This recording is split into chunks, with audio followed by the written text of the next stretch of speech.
Tous les ans, les championnats de France militaires sont organisés par différentes unités militaires du ministère de la Défense ou de l'Intérieur. Et cette année, c'est donc au groupement de gendarmerie départementale des Hautes-Pyrénées qui est revenu l'honneur d'organiser le championnat de France militaire de judo. Depuis 3 mois, c'est une équipe managée par le major Fouquet. Je vous demanderai de s'approcher. Notre gendarme et judoka local qui s'est affairé bien souvent en dehors des heures de service pour organiser ce championnat.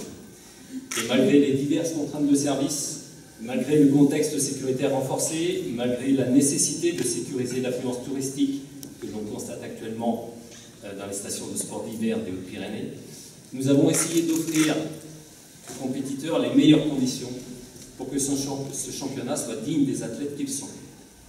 Je crois que le résultat est à la hauteur des espérances et je souhaitais donc rendre un hommage appuyé au major Fouquet et à toute son équipe. La gendarmerie n'a pas été seule pour organiser cet événement. Nous avons été aidés par différents partenaires qui, dès le début, nous ont accompagnés dans nos démarches. Je voudrais vous dire combien nous sommes fiers de recevoir aujourd'hui 110 compétiteurs répartis dans 14 catégories qui représentent des sportifs interarmes, air, terre, marine, gendarmerie, pompiers. Et je voudrais citer particulièrement le première classe Alistair Ward.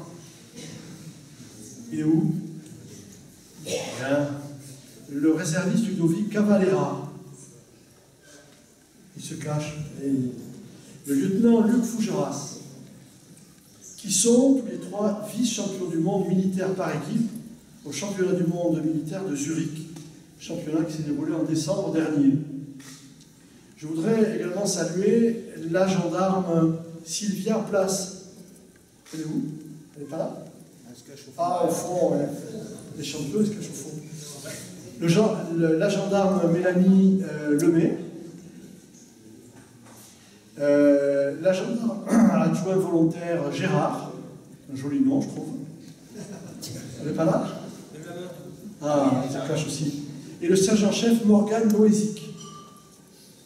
Eh bien, elles sont toutes médaillées de bronze par équipe au championnat militaire de Zurich, donc qui, je vous le disais il y a un instant, s'est déroulé en décembre 2016.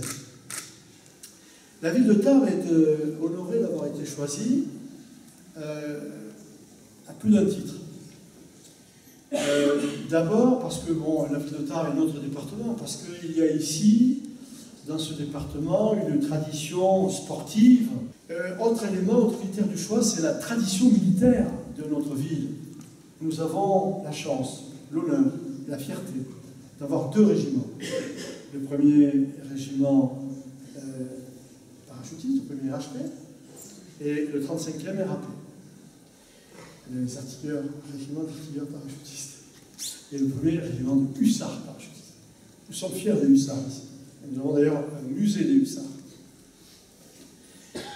La troisième raison, et là c'est le président d'Aglo qui est fier, c'est parce qu'il y avait cette structure tout à fait remarquable qui représente la maison des arts martiaux, où vous avez pu développer votre sport et les rencontres qui sont déroulées aujourd'hui de la meilleure façon possible. Ce championnat, c'est aussi l'occasion pour vous, mais aussi pour nous, parce que nous regardons ce qui se passe. C'est une occasion de promouvoir des valeurs communes qui sont liées au sport que vous pratiquez, mais également à l'armée, quelle qu'elle soit, que vous représentez. Sont, vous le savez, le respect de l'adversaire, c'est l'honneur dans le combat, c'est le courage, c'est toutes ces valeurs que vous démontrez à toute autre occasion et que vous démontrez bien évidemment dans l'exercice de votre sport. C'est aussi votre présence ici, un élément supplémentaire qui vient consolider le lien nation-armée qui existe dans cette ville. Nous avons, nous, Ville de Tarbes, une relation très étroite, affective avec nos militaires. Et ce lien représente pour nous quelque chose de très important. Quand je vois l'aéropage que vous constituez, c'est un grand moment pour un représentant de l'État de vous voir tous rassemblés, forces indivises, et en même temps ayant chacune leur spécificité, servant soit sous l'autorité et la tutelle directe de l'État, soit comme opérateur de l'État. En tout état de cause, c'est un grand moment de fierté pour un préfet d'être face, je le répète, à l'aéropage que vous constituez. Aéropage que vous constituez de par les uniformes que vous portez, de par les fonctions que vous servez, et le pays que vous servez, qui nous rassemble, et de par aussi les performances sportives qui nous occupent tout particulièrement ce soir. On a évoqué, bien sûr, les valeurs traditionnelles de solidarité, de respect, d'habileté du geste, mais au-delà de ces valeurs sportives qui constituent un socle civique, un socle social, il y a aussi ce qui sert vos métiers au-delà, dans la nécessité de résilience, dans la nécessité de solidarité dans l'action et dans la nécessité d'une habileté approfondie au moment des actions que vous pouvez mener les uns et les autres. À cet égard, je souhaiterais, chacun et chacune d'entre vous, vous saluer aussi, au-delà des performances sportives, sur les missions que vous exercez, sur la façon dont vous les exercez, et surtout en ces temps difficiles et complexes, où nous avons besoin de vous, et où vous répondez présents les uns et les autres, que ce soit dans la lutte qui nous occupe aujourd'hui contre les phénomènes terroristes, mais aussi dans la gestion régulière des diverses crises que nous pouvons être amenés à maîtriser et à gérer.